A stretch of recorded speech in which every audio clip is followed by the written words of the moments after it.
Welcome back to Survival on Purpose. My name is Brian. Thanks for joining me. This video is going to be about the Schrade SCH406N Neck Knife. So first of all, I'd like to thank the folks at Schrade for sending me this so I could show it to you. And I've got several Schrade neck knives. I got to tell you a little backstory behind this one.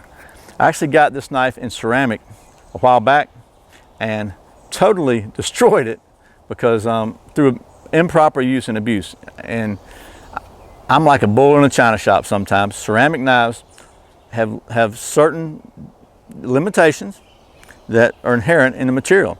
You know, they have pros and cons. They're very sharp. Their edge retention is excellent. They're non-metallic. They don't spark. They don't rust. They won't cause electrical connections. There's a lot of things they're good for, but hard to use is not one of them. And I was actually cutting down a little pine limb with a lot of little sticks off of it, just scraping them off. And I got down and looked at it, and it looked like I had gigantic serrations in the blade. I had just totally destroyed the blade. So you didn't see that because I stopped the video. I didn't want to waste my time or yours destroying a knife through absolute stupidity. So there's that. But it turns out they have a steel version of the same one, and it's the SCH406N. And it's got a paracord wrap. Pretty cool little knife. So let's take this thing over to the stump top. We'll talk about the specs of it, show you some close-ups, and then we'll do some knife stuff with it. Okay, so once again, this is the Schrade SCH406N full tang neck knife. This knife features a 2.31 inch drop point blade of 8 CR13 MOV steel, a 2.88 inch 550 paracord wrap handle length, an overall length of 5.22 inches, and a weight of just 2 ounces. This knife comes with a nylon fiber neck sheath with a paracord lanyard. Okay, so that was some of the specs and details of this SCH406N from Schrade. And it is a neck knife. It's marketed, at least the name of it is a neck knife, and you can see it fits around your neck, and you know, the retention on this thing is very, very good, so it's not going to come out on you. But I did want to address something about neck knives. Every time I do a neck knife review, I get comments from people that say, oh, that's horrible, I hate neck knives. Okay, but you don't have to wear it around your neck. You know, I'm just saying, I consider this, because I usually don't wear a neck knife either, but I like these little neck knives because they're really handy, little small knives that you can stash in a small survival kit, or you can add as a piggyback to a really large chopping knife, and you have something to do kind of fine detail tasks. So why don't we call this a small knife that you can wear around your neck if you choose to do so. But either way, this is a good steel, 8 CR13 MOV. Is that what I said? Yeah, I think it is. It's a good steel, and it's got like most of the Schrades that I've seen in the last, gosh, since I've been reviewing Schrades, it's got a really good edge on it. A little paracord wrap just gives you a little extra grip, and it gives you some paracord to use if you need, need some paracord. Same thing with a lanyard. This sheath is, they're calling it nylon fiber. I would say this is pretty much same as kydex to me. It's got some couple little lashing holes here, and a couple more on bottom. So again, you can strap this and lash this to another sheath. You can mount it maybe with screws on the side of another kydex sheath. There are a lot of options here with this sheath and this little knife. It's not going to fit in an Altoid tin, but it'll fit in a pretty small area. It weighs 2 ounces, doesn't take up much room. So it's a really good, in my opinion, could be, we'll check it out and see how well it performs, but this could be a really good little knife just to stick in a real small spot, and you'll have a really sharp little knife if you need it. So I'm going to stop the rambling right now, and we're going to get to the testing of this knife and doing some knife stuff. Okay, if you've seen very many of my videos, you know that I like to do balance testing on my knives. And I do what is pretty much, in my opinion, it's an industry standard balance test. It is, I think if you look in any engineering book, an engineering manual on knife testing, you're going to find this test. And so I'm fortunate enough to have a pretty high-tech advanced facility here to do so. But I will tell you that one of the things I don't like about lanyards on knives is they get in the way of the balancing testing apparatus. They just really do. So what I've done is I've recalibrated my apparatus. We're going to do it from the tip. Be really careful with that because this testing can become dangerous.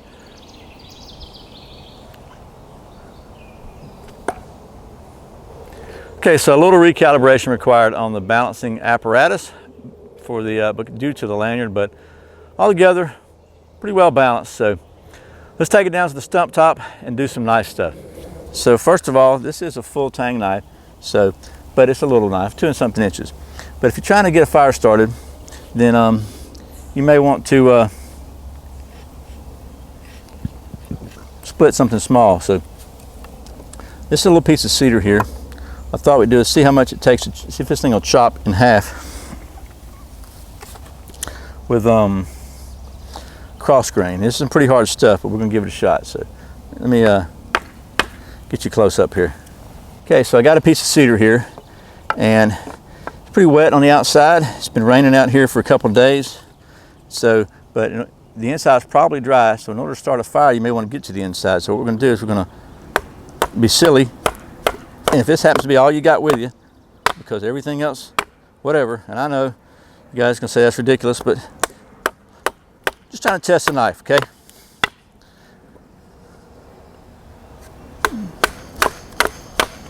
To see if it is actually a viable choice for a small personal survival kit. So we'll go ahead and turn it over now. This thing is going to have it's got a gap underneath it, so it's going to be absorbing the force a lot more, so it's not going to bite nearly as well.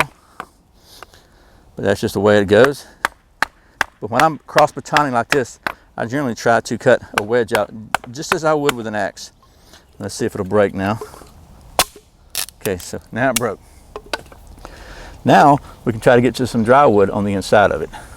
So this is about the right size, the maximum size you want to try to baton with this little knife. And it's got a couple of knots in it, so this should be a pretty decent little test. Okay, there's one. Split it in half again. There's another. We'll split it in half again. Now probably a longer piece than this would be better, but I was trying to stay between some knots that were there. So let's see which one of these might be best to try to carve some little feathers. Let's see if we can carve some feathers. Okay, let me get you close up.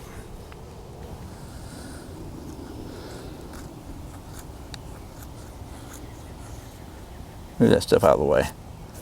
You can't see these pretty pink feathers here if you don't move it out of the way. And this pink stuff on the inside is super, super hard, but it's also super, super dry. So this is a short piece, probably shorter than I would normally like to see for to make feathers. But it's actually carving some pretty fine little curls out of it.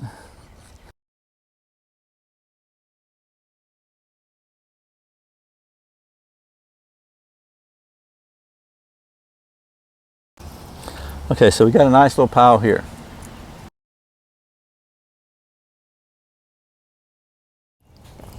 Okay, so I've got a Schrade ferro rod here. Seems to be doing good. Let's just see if she'll get a fire going.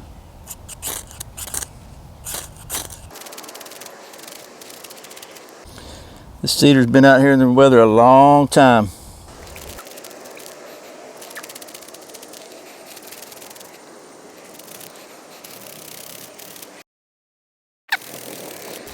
Okay, I could never get the cedar to burn properly. I used some fat wood, and it once the fat wood quit burning, the cedar kind of just is too much moisture content in it, I guess. So I got this. Somebody told me it's sycamore. I'm not sure about that because I don't think sycamore is very prevalent in Georgia, but that's just me. So I'm carving the bark off this. It's been sitting out in the rain again for a few days. We can go ahead and split this down and see if we can maybe get us some kind of one stick fire going with it. Because never say never, right?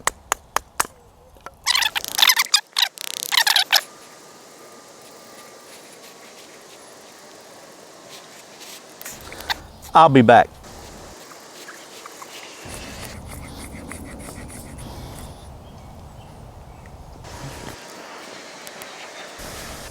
Okay, got some pretty fine little curls here. Got Schrade, and I think this is one of the first generations ferro rods, so it's maybe not quite as good as the later ones that I'm more experienced with, but we're going to give this thing a shot. I'll try to pile up some little fine ones here and see if we can get her to.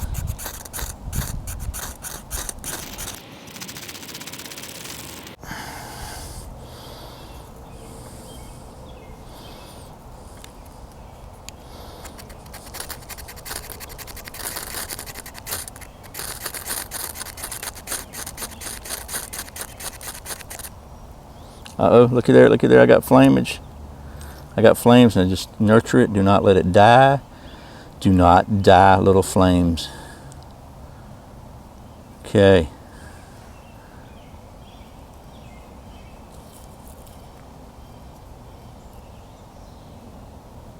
Burn, baby, burn. Come on. Here we go, here we go. Come on, get on there where you belong.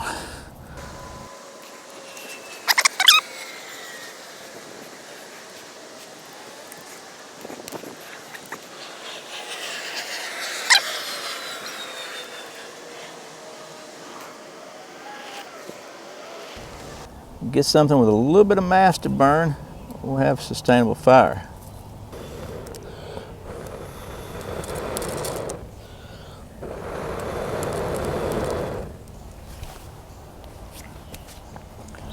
Okay, well, that was about to make me upset. A one stick fire with a neck knife, finally. Once again, this is the Schrade SCH406N Neck Knife. Thanks to the folks at Schrade for sending me this. Thanks to you for watching all this fast forwarded junk. I just decided to fast forward through most of this stuff because, as you can see, it's very frustrating. I'm dealing with really damp wood. Finally, I was able to get a one stick fire going after a couple of false starts. So, but I'd rather just be honest with you. So, anyway, hope this has been helpful. If you're looking for a really cool little small knife that can be worn around your neck, this might be a good one, the Schrade SCH406N. Again, this is available in ceramic version, but I'm just too tough on ceramics for the most part. So I hope this has been helpful. As always, thanks for watching Survival on Purpose. Thanks for subscribing. Thanks for clicking that like button. Thanks for sharing it with your friends. For watching those ads at the beginning and whenever they show up, I don't know. And for clicking those Amazon links, I really appreciate it. There'll be a link to this knife below. It supports the channel and it just really helps out a lot.